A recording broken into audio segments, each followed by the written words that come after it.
జీవితాలలో నీవు చచ్చిపోకపోతే నీ జీవితంలో ఫలం అనేది చూడలేవు. వీళ్ళని గమనించండి. కనుక దయచేసి మన ఈ శారీరక జీవితంలో, లోక సంబంధమైన జీవితంలో చనిపోవాలి. ఆత్మీయ జీవితంలో మనం ఫలించాలి. చూడండి, కొన్ని ఉదాహరణలు దయచేసి మీకు త్వరగా తెలియజేసి ముగిస్తాను. ప్రియులారా, దేవుని పరిశుద్ధ గ్రంథంలో మనము ఈ లోకంలో జీవించినప్పుడు ఇహలోక మలినం అంటకుండా జాగ్రత్త పడాల్సిన అవసరం ఉన్నది. అర్థమైందా? ఇహలోక మలినం అంటకూడదు. ఎక్కువ చాలా వాక్యాలు ఉన్నాయి కానీ అవన్నీ మీకు ఇప్పుడు చూపించను. దయచేసి కొంతమంది జీవితాలను మీకు త్వరగా నేను పిల్లరా తెలియచేస్తా. పిల్లరా, దానియేలు గ్రంథంలో 1వ అధ్యాయం 8వ వచనం వారు, 5వ అధ్యాయం 17వ వచనం భాగంలో దానియేలుకు దేవుని బిడ్డలారా మొట్టమొదటి ఏంటంటే రాజభోజనాన్ని దానియేలు తిరస్కరించినట్లుగా మనం చూస్తా ఉన్నాం. ఈ లోకంలో మనం జీవించినప్పుడు ప్రియులారా, రాజభోజనాలు దేవునికి విరోధమైనటువంటి ప్రియులారా, అపవిత్రమైనటువంటి మనకు దొరుకుతూ ఉంటాయి. వాటి వరకు నీవు ప్రయాసపడకూడదు. వాటిని నువ్వు తిరస్కరించేవాడుగా ఉండాలా. ఎందుకంటే నువ్వు దేవుని పక్షాన ఉన్నావు కాబట్టి. ఓకేనా? మొదటి పాయింట్ 1:8 చదువు, మాకు లేట్ అయిపోతుంది. 5వ అధ్యాయం 17వ వచనం భాగంలో కూడా ఒక మాట ఉన్నది. అక్కడే ఏమో తెలుసా? విలువైనటువంటి బహుమానాలను దానియేలు తిరస్కరించినట్టుగా బైబిల్ అంటా ఉన్నది. తెలుసా మీకు? విలువైన బహుమానాలను దానియేలు తిరస్కరించాడు. మనుషులు ఇచ్చే విలువైన బహుమానాల కంటే, మనుషుల ద్వారా వచ్చే విలువైనటువంటి సంపాదన కంటే, మనుషుల ద్వారా వచ్చేటువంటి విలువైనటువంటి లంచాల కంటే దేవుని బిడ్డలారా దేవుణ్ణే అతను ప్రేమించాడు. నీ జీవితంలో కూడా అదే జరగాలి. ఎందుకంటే నువ్వు మాదిరిగా ఉండాలి. నువ్వు అనేకులకు దేవుని బిడ్డలారా మాదిరిగా ఉండాలా. దేవునికి ఇష్టమైన బిడ్డలారా నువ్వు ఎదగాలి. గమనించండి దేవుని బిడ్డలారా. రెండో విషయం మనం చూసినట్లయితే పిల్లలా, మనము విగ్రహారాధనకు మనము విరోధముగా మనం జీవించాలంట. చెప్పండి, ఎందుకంటే అవి మనుషులు చేసినవి కాబట్టి. అర్థమైందా? షడ్రకు, మేషకు, అబేద్నెగోలను మనం చూస్తా ఉన్నాం. ప్రియులారా, వాళ్ళకు వచ్చిన ఛాలెంజ్ నీ జీవితంలో వస్తే నువ్వు ముందుకు పోలేవు, కానీ పోవాలి మనం. అర్థమైందా ప్రియులారా? కాబట్టి మైదానాలు ఏర్పాటు చేస్తున్న విగ్రహానికి మొక్కినటువంటి వాళ్ళని ప్రియులారా వదిలిపెడుతున్నాడు రాజు. దానికి మొక్కనటువంటి వాళ్ళని, తిరస్కరించినటువంటి వాళ్ళని, రాజాగ్ని తిరస్కరించిన వాళ్ళని తీసుకెళ్లి అగ్నిగుండంలో వేస్తా ఉన్నాడు. విన్నావా? ఎప్పుడైనా విన్నావా ఈ స్టోరీ? షడ్రకు, మేషకు, అబేద్నెగోల గురించి, వాళ్ళ యొక్క విశ్వాసాన్ని గురించి, వాళ్ళ భక్తి జీవితాన్ని గురించి, వాళ్ళ దేవుని మీద ఎలాంటి నమ్మకం ఉంచారో పిల్లరా నీకు తెలుసా? కాబట్టి విశ్వాసుగా నువ్వు ఈ లోకానికి ఎదురేదాలి. దేవుని రాజ్యమే మనకు ముఖ్యం, దేవుడే మనకు ముఖ్యం. కనుక దేవుని బిడ్డలారా దయచేసి గమనించండి. ఆ రీతిగా మనం వదిలిపెట్టవలసినవి తప్పకుండా విడిచిపెట్టాలి, చేపట్టాల్సినవి తప్పకుండా చేపట్టాలి. పిల్లరా, మరొక వ్యక్తి జీవితాన్ని చూద్దాం. ఎలీషా మనం చూసినట్లయితే పిల్లరా 5వ అధ్యాయం 2వ రాజుల గ్రంథము 5వ అధ్యాయం 15 వచ్చిన భాగంలో అక్కడ ఉంది. ఎలీషా దేవుని బిడ్డలారా, ఎలీషా యొద్దకు చెప్పండి నయమాను ఏం తీసుకొచ్చాడు? చెప్పాలి మీరు, వినలేదా మీరు? బహుమానాలు తెచ్చాడు. వెండి, బంగారాలు, దుస్తులు కదా తీసుకొచ్చాడు.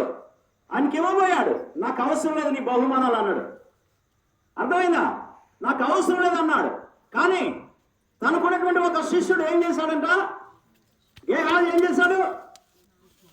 పరిగెత్తుకొని పోయి ఈ బహుమానాలు మా యొక్క అబద్ధం చెప్తా ఉన్నాడు. మా ఎలీషా అయ్యగారి దగ్గరికి కొంతమంది బంధువులు వచ్చారు కాబట్టి వారికి కొన్ని దుస్తులు కావాలా, మరి వెండి బంగారాలు కావాలని అడిగితే ఇదిగో 2 దుస్తులు లేదు 4 దుస్తులు వేసుకోపో, వెండి బంగారాలు తీసుకోపో అని చెప్పేసి తీసుకొని పోయాడంట. ప్రియరా గేహాజీ ఇంట్లో పెట్టుకున్నాడు. ఎలీషా అడిగాడు, ఏం నాయన ఎక్కడికి వెళ్ళావు ఏంటి అని అడిగితే నేను ఎక్కడికి వెళ్ళలేదు కదా నాయన అంటాడు. నేను ఇక్కడే ఉన్నానంటే ఏమంటాడు ఎలీషా? బాబు గేహాజీ నువ్వు ఎక్కడికి వెళ్ళావో అక్కడికి నా మనసు నీతో రాలేదనుకున్నావా? ప్రియులారా గమనించండి. కనుక నయమానికి వచ్చినటువంటి కుష్టు ఎవరికి వచ్చింది? గేహాజీకి వచ్చింది. కనుక ఈ లోక బహుమానాలు మనకు అవసరం లేదు. మనకు ఉన్నతమైన బహుమానం పిల్లరా నిత్యరాజ్యాన్ని యేసు ప్రభువు గారు ఇచ్చాడు. దాని కొరకై నువ్వు ప్రయాసపడాలా, దాని కొరకై పిల్లరా నువ్వు ఎదురు చూడాలే తప్ప లోకంలో ఎక్కడ కూడా నువ్వు మలినం కావడానికి వీలు లేదు. పిల్లలు గమనించండి. అలాగే మోషే పిల్లరా దేవుని పరిశుద్ధ గ్రంథంలో మన హెబ్రీయులకు రాసిన పత్రిక 15వ అధ్యాయం 11వ అధ్యాయం 24 వచ్చిన వారు ఒక మాట ఉన్నది. చెప్పాలా? ఐగుప్తు ధనమును ఆయన ఆశించలేదు. తర్వాత ఐగుప్తులో చదువు. ఎబ్రీయులకు రాసిన పత్రికలో మాట, విశ్వాసమును బట్టి. దేన్ని బట్టి?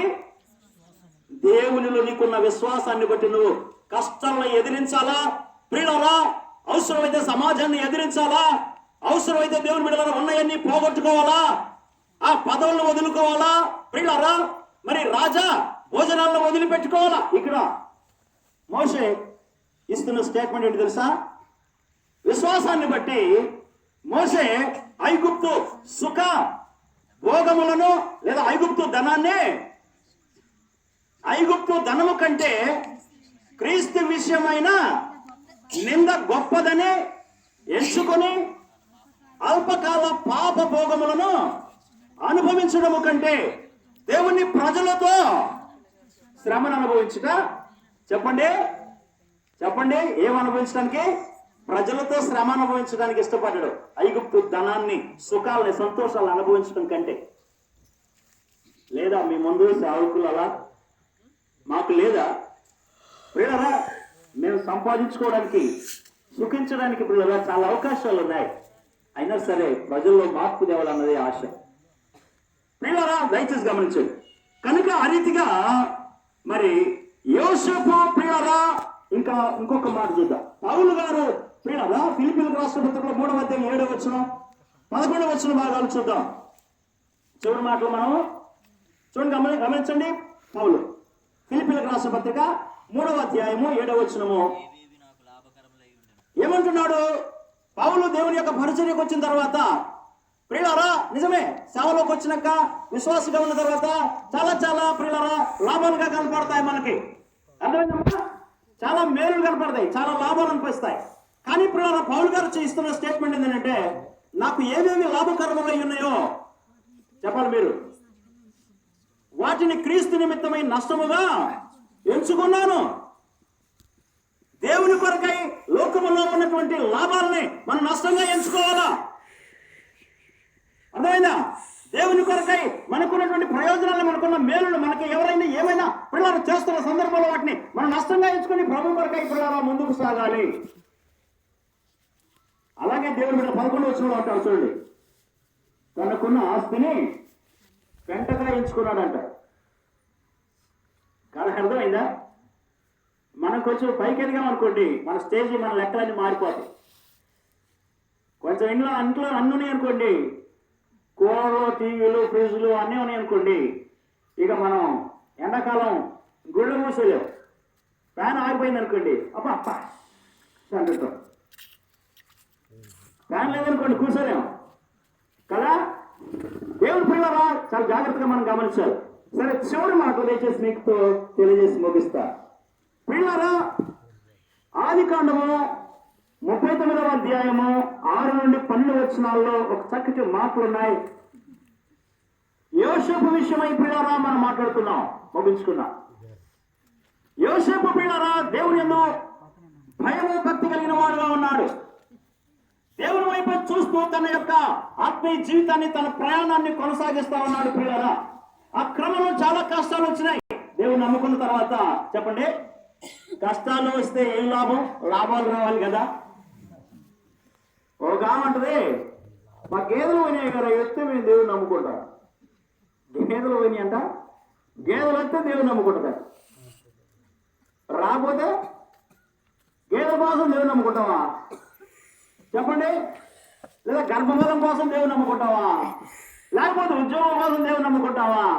లేకపోతే ఆస్తి కలిసి వస్తే దేవుని నమ్ముకుంటావా? ఇది కాదండి దేవుని నమ్ముకునేది. నేను వాస్తవంగా నిజంగా చెప్తా ఉన్నా నేనండి. దేవుని నమ్ముకోవాలా, దేవునికి అన్ని ఇస్తాడు, అందులో డౌట్ లేదు. కానీ లోకంలో ఉన్నటువంటి ప్రయోజనాల కోసం దేవుని నమ్ముకోవద్దు. నువ్వు దేవుని నమ్ముకునేది ఏం తెలుసా? ఆ నిత్య నరకాన్ని తప్పించుకోవడానికి.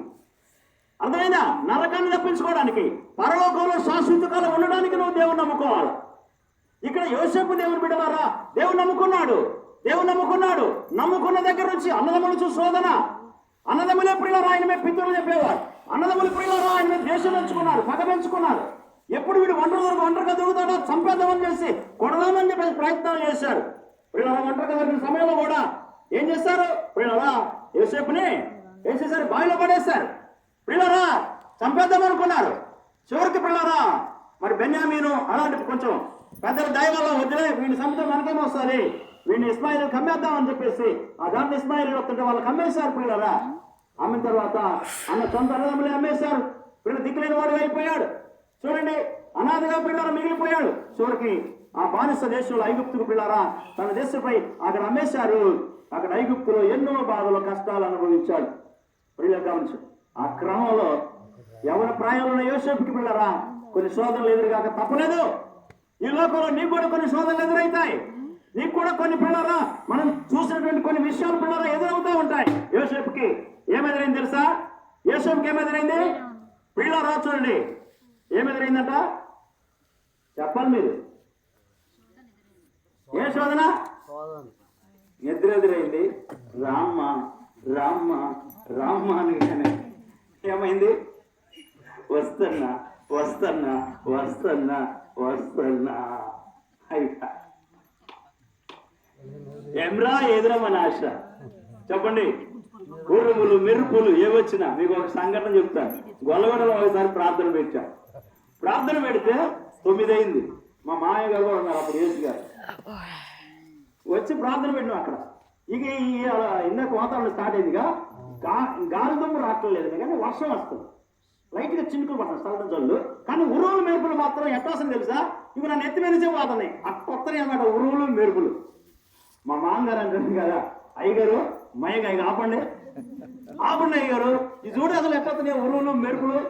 అసలు తడపడుతుంది ఒక్కొక్కరు, అందరూ భయపడుతున్నారు. అసలు రావడానికి వీల్లేదు నేను అంటాను. అర్థమైందా? కాబట్టి ఏది ఎదురొచ్చినా అర్థం దాన్ని దాటుకుంటూ ముందుకు పోవాలి. ఎక్కడ దాకా? పరలోకం దాకా నడవాలి బిడ్డ, పరలోకం దాకా నడవాలా. అందుకని ఇక్కడ యోసేపు జీవితంలో ఒక గొప్ప ఆటంకం వచ్చింది. ఉరువులు మెరుపులు వచ్చాయి, అవన్నీ అయిపోయినాయి. ఇప్పుడు పెద్ద అగ్నిపర్వతం ఎదురొచ్చింది. ఏంటది? పొతిఫరు భార్య వచ్చింది. యోసేపు ఆయన మీద కన్నేసింది. చాలా అందంగా ఉన్నాడు, అర్థమైందా? ఆయనతో ఎప్పుడు పాపం చేయాలని చెప్పేసి ఎదురు చూస్తా ఉన్నది. అవకాశం వచ్చింది, ఒక్కడే ఉన్నాడు, వీళ్ళు అమ్మకితే ఉన్నది. ఏదో పని మీద యేసు ఇంట్లోకి వచ్చాడు. వీళ్ళు రా చూడండి, నాతో పాపం చేయమంటా ఉన్నది. ఎవరు లేరు, ఎవరు లేరు, భర్త లేడు, ఎవరు లేరు, నాతో పాపం చేయాలి నువ్వు అంటుంది. దేవుని బిడ్డలారా యోసేపు ఎంత అగ్ని పరీక్ష ఎదురైందో చూడండి. మీకు ఎప్పుడైనా పరీక్ష ఎదురైందా? అలాంటి పరీక్ష ఎదురైందా? పోనీ అలాంటి అవకాశం వచ్చిందా? వచ్చిందా? ఎవరు లేని సందర్భంలో నాతో పాపం చేయమనేటువంటి సందర్భాలు, లేదా ఎవరు లేరు కదా నేనే పాపం చేద్దామని అనేటువంటి సందర్భాలు. వీళ్ళని గమనించండి. ఈనాటి పాపం దేవుని బిడ్డలారా విస్తరిస్తా ఉన్నది. పెళ్లి కాని వాడు అదే పాపం చేస్తున్నాడు, పెళ్లి అయిన వాడు అదే పాపం చేస్తున్నాడు, పెళ్లి కాని స్త్రీ అదే పాపం చేస్తా ఉన్నది, పెళ్లి అయిన స్త్రీలు అలాంటి పాపాలే చేస్తా ఉన్నారు. జాగ్రత్త, దేవుడు ఉన్నాడు. దేవుడు లేడనుకొని నువ్వు ప్రయాణం చేస్తే నీ ప్రయాణం ఎక్కడ పోతే తెలుసా? అగ్ని ఆరనే పొరుగు చావని అగ్ని గొండంలోకి నీ ప్రయాణం పోతున్న సంగతి నువ్వు మర్చిపోవద్దు. చెప్పండి, ఒకడు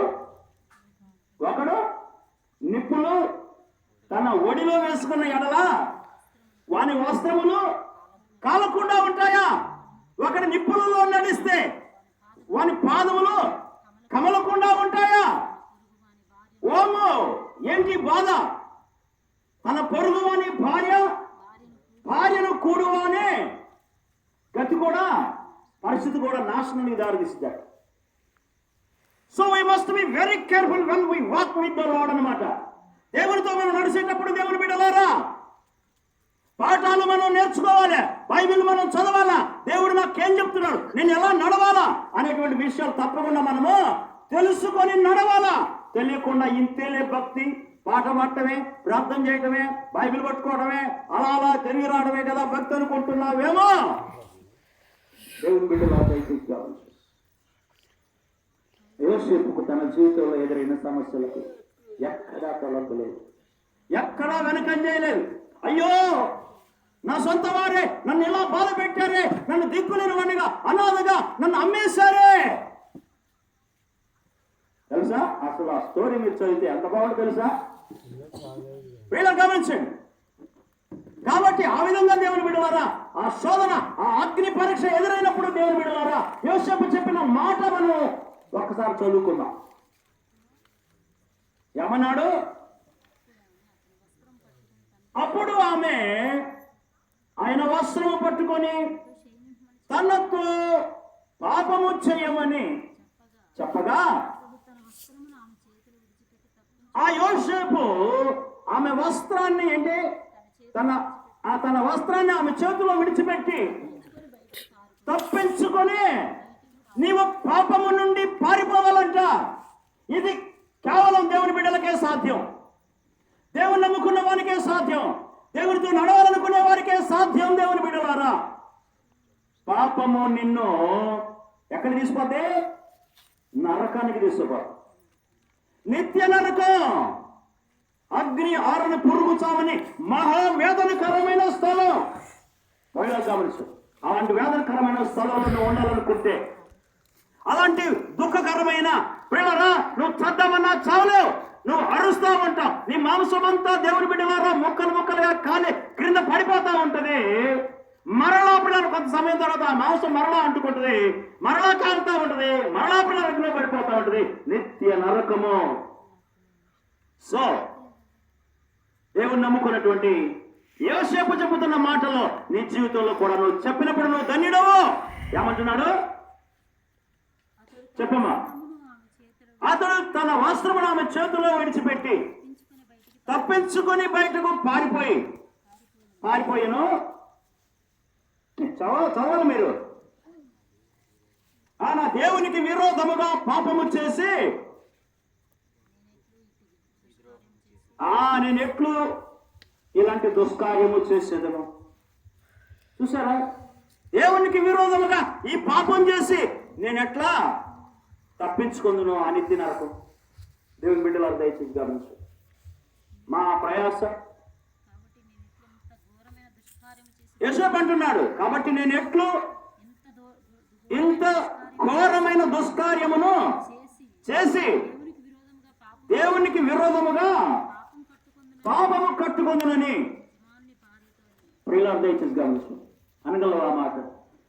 ఆ స్టేజ్కి నువ్వు ఎదగాలి, ఆ స్టేజ్కి నేను ఎదగాలి. గమనించండి, వాక్యము నీకే కాదు, వాక్యము రెండంచుల పదులు కలిగిన ఖడ్గము. అది నిన్ను కట్ చేస్తుంది, నన్ను కట్ చేస్తుంది. వాక్యానికి ఎవరు కూడా పెట్టరా, శత్రువులు కాదు, చుట్టాలు కాదు, అందరు సమానమే. కాబట్టి నా విజ్ఞాపన, నా బాధ, నా వేదన, దేవుని బిడ్డలాగా లోకంలో జీవించే మనల్ని పాపం వెంటాడుతుంది. కానీ మనం పరిశుద్ధతలో ఎదగటానికే ప్రయత్నం చేయాలి. పరిశుద్ధత లేకుండా ఎవరినో ప్రభును చూడలేడు. నువ్వు నిత్య రాజ్యంలో పరలోకంలో ఉండాలంటే ఈ లోకంలో నువ్వు స్త్రీవిగా, పురుషునివిగా, ఎవరి బిడ్డలుగా, పిల్లలు ఏ స్థితిలో ఉన్నా కానీ నువ్వు పరిశుద్ధురాలుగా, పరిశుద్ధులుగా ఉండాలని దేవుని కోరిక. కాబట్టి దయచేసి దేవుని బిడ్డలారా అటు రీతిగా మరి మనమందరం కూడా మన ప్రభు పరిశుద్ధుడు కాబట్టి బైబిల్ అంటున్న మాట ఏంటంటే, నేను పరిశుద్ధుడును కనుక మీరును పరిశుద్ధులుగా ఉండాలి కదా. ఇప్పుడు చెప్పండి, మనం ఏం చదువుకున్నాం? మొదట గోధుమ గింజ, ఎవరికైనా అర్థమవుతుందా? గోధుమ గింజ భూమిలో పడి చావాలి. నేను ఈ లోకంలో శరీర కోరికలలో పిల్లరా, ఇంకా శరీరానికి వేసుకునే వాటిలో పిల్లరా, ఇంకా ఇతరులతో మాట్లాడేటప్పుడు దేవునికి విరోధమైనటువంటి జీవితంలో చచ్చిపోవాలా. చనిపోతే నేను ఫలిస్తాం. కనుక దయచేసి దేవుని బిడ్డలారా ఆ రీతిగా ప్రభువులో మనమందరం ఫలించాలి అని చెప్పండి. ఇక్కడ కూర్చున్న వాళ్ళే మాత్రమే కాదండి, నీవు ఫలించాలా, నువ్వు చెడుతనం వదిలిపెట్టాలా, నీవు దేవునికి బిళ్ళరా విధేయుడుగా ఉండాలి. అప్పుడే మన జీవితాలు, మన కుటుంబాలు, మన గ్రామాలు బాగుపడతాయి. ఆ మేలు, ఆ బాగు మనం కోరుకోవాలి. నిజమే దేవుని బిడ్డలరా, పై బోధలు కాదు, కానీ సమాజంలో పిల్లరా చక్కటి మార్పు, అద్భుతమైన మేలు జరిగే విధంగా మనము మన కుటుంబాలు నడుచుకుంటే మనకు మేలు. కాబట్టి దేవుని బిడ్డలారా చక్కటి కూడిక ఏర్పాటు చేశారు. వర్షం వచ్చింది, బెదిరించింది. ఈ ప్రసంగాన్ని వాన ఆపలేకపోయింది, మన మాటలు ఆపలేకపోయింది కదా. ప్రైజ్ ది లార్డ్ చెప్పండి అందరూ. దేవుని దేవునికి స్తోత్రం. హల్లెలూయా అనండి, దేవునికి స్తోత్రం. అది దేవునికి మహిమ కలిగిన గాక. మనం ఎంత ఆఫ్టర్ కదా, మన బాధని మన యొక్క ఆలోచనని చెప్పుకోవడానికి దేవుడు ఇచ్చాడు. కాబట్టి దేవుని బిడ్డలారా, మరి ఇంతగా ఏంటంటే మార్గంలో నిలిచి చూడండి, పురాతన మార్గం గురించి విచారణ చేయండి, మేలు కలుగు మార్గం ఏది అని అడిగి అందులో నడుచుకున్నప్పుడు మీకు నెమ్మది కలిగింది. ఏదో ఒక ప్రార్థన నోరుకు మాకండి. ఏంది కాళ్ళు ఎరగొట్టబడతాయి. నీ సరళ కోసం, నీ సంతోషం కోసం, నా బంధువులు ఉన్నారా, చాలా మంది ఉన్నారా, నా బావగారులే, మా అయ్యగారులే, లేక మా దగ్గర ఉందలే, మాకు దూరం ఉందలే, లేకపోతే మాకు అదిలే, మాకు ఇదిలే, మాకు అది వస్తుందిలే, మాకు ఇది వస్తుందిలే, అచ్చోటికి ప్రియులారా దీనికి దానికి సంబంధం లేదు. నీ ఆత్మరక్షణ పొందాలంటే నిక్క చేయని వాక్యం, నువ్వు పాపాన్ని ఒప్పుకోవాలా, మారు మనసు పొందాలా, ప్రియులారా రక్షణ పొందుకోవాలా. ఆ అనుభవాల్లో ప్రియులు నువ్వు ఎదిగినప్పుడే నీ కుటుంబం, నీ గ్రామం దీవించబడి దేవుడు కొద్ది మాటలు దీవించి ఆశీర్వదించునుగాక. ఆమేన్. రైట్, ప్రార్థన చేసుకున్నా. ప్రేమ నమ్మకమైన మా తండ్రి, మహాపరిశుద్ధుడా, దయా కనిక్రమ కలిగిన మా యేసు ప్రభువా, మీ పరిశుద్ధ నామానికి వందనాలు తండ్రి. దేవా, ఈ లోకంలోకి వచ్చి దేవా గొప్ప దేవునిగా మహాపరిశుద్ధుడుగా జీవించిన తండ్రివి నాయన. అయా మీరు కనికరం చూపండి. పరిశుద్ధుడా, ఈ రాత్రికాల సమయంలో మా గ్రామాన్ని ప్రత్యేకంగా నాయన ఈ యొక్క 4వ సెంటర్ను ప్రభువా మీరు దేవనాయన మంచిగా ప్రభువా జ్ఞాపకం చేసుకున్నారయ్యా తండ్రి. వర్షం వచ్చిన ఈ బిడ్డలతో ప్రయాసంతో ఉన్నాయా ప్రభావ, ఉదయం నుంచి నా తండ్రి ఈ యొక్క ప్రభా సెంటర్లో వారి ప్రార్థన జరిగించాలని ఆశపడ్డారు ప్రభా. నిజంగా ఆశ కలిగిన ప్రాణాలను తృప్తిపరిచిన నా దేవుడు నాయన. నిజమే తండ్రి, మైక్ పెట్టాం, పాటలు పాడించాం, పాటలు పెట్టాం ప్రభా, ప్రకటన చేసాం నాయన. వర్షం వచ్చింది, మైక్ తిప్పాం ప్రభా తండ్రి. ఎవరింటికి వాళ్ళు వెళ్ళిపోయాం ప్రభా, కానీ వెళ్ళిన దగ్గర నుంచి బాధ. అయ్యో బిడ్డలంతా ప్రయాసపడ్డారని తండ్రి. అవును నాయన, ఐక్యత కలిగి చక్కగా ప్రభా కూరగాయలు కోసుకుని నాయన భోజనాలు వండి ప్రభా సిద్ధపరుస్తున్నారు ప్రభా. 8 గంటలకు నిజంగానే ప్రార్థన స్టార్ట్ అయితేనే ప్రభా నాయన నాకు ఆలోచన ఇచ్చావు. ప్రార్థన చేస్తున్నాం దేవా, నలుగురు నీ పాదాల సన్నిధిలో కలిసి ప్రార్థించాం. మంచి ప్రభా వాతావరణం ఇచ్చిన దేవుడా, వేలాది స్తోత్రాలుగా తండ్రి. కొడుక ఆగిపోకూడదయా, వారు నిరాశపడతారేమో, వెనుదిరుగుతారేమో నీ బిడ్డలు కొందరు ప్రభా. కానీ ప్రార్థన జరగాలయ్యా, అయ్యా ప్రార్థన జరగాలి ప్రభా. మీరు మంచి వాతావరణం దయచేయండి, కరండి ప్రభా. ప్రార్థించినటువంటి ప్రభా, అందులో మా స్వార్థం కోసం కాదు ప్రార్థన తండ్రి. కొందరైన నీ బిడ్డలు ప్రభు వాక్యం చేత బలపడతారని ప్రభా, కొన్ని కుటుంబాలను గొప్ప మార్పు వచ్చిందని నాయన అయా సహాయం దయచేయండి. చక్కటి ప్రార్థన జరిగించిన దేవుడా మీకు వందనాలు. కనికరించండి, నీ బిడ్డలను ఆకర్షించండి. ఈ యొక్క సెంటర్లో ఉన్న నీ బిడ్డలని వచ్చిన నీ బిడ్డలందరినీ ప్రభా పాటలు పాడి ప్రార్థన చేసి పరిచయం చేసిన నీ బిడ్డలను నా తండ్రి సహకరిస్తున్న నీ బిడ్డలను దీవించండి, ఆశీర్వదించండి ప్రభు. అన్ని విషయాల్లో మీరు తోడుగా ఉండమని ఈ ప్రాంతంలో ఉన్నటువంటి సెంటర్లో ఉన్న ప్రతి కుటుంబాన్ని ప్రభు పరిచయం సహకరించిన నీ బిడ్డలను వడ్డించిన వారిని, కష్టపడి పరిచయం చేసిన వారిని ప్రభా నాయన ఆయా వారు సహకరించిన వారందరినీ మీరు దీవించి ఆశీర్వదించి మీరే మహిమనుందమని మా ప్రభు అయిన యేసుక్రీస్తు నామములో ప్రార్థించి వేడుకొనిస్తున్నాము తండ్రి. ఆమేన్. మీటింగ్ విషయమై మరి అభిషేక్ అనౌన్స్ చేస్తాడు.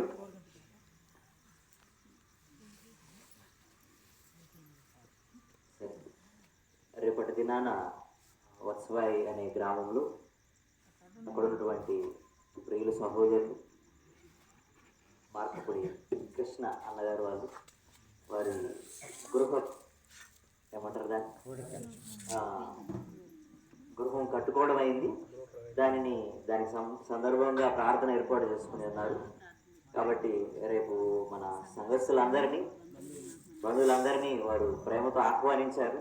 కాబట్టి మనమంతా తరలి వెళ్ళడానికి మనము సిద్ధపడదాం. అలాగే మార్చి 29, 30, 31 జరగబోయే ఆ మీటింగ్స్ కొరకు ప్రార్థించండి. ఎటువంటి ఆటంకములు మనకు కలగకుండా దేవుడు చక్కని వాతావరణాన్ని, మంచి అనుకూలతను మనకు ఇచ్చినట్లు మనము ప్రార్థన చేసుకున్నాం.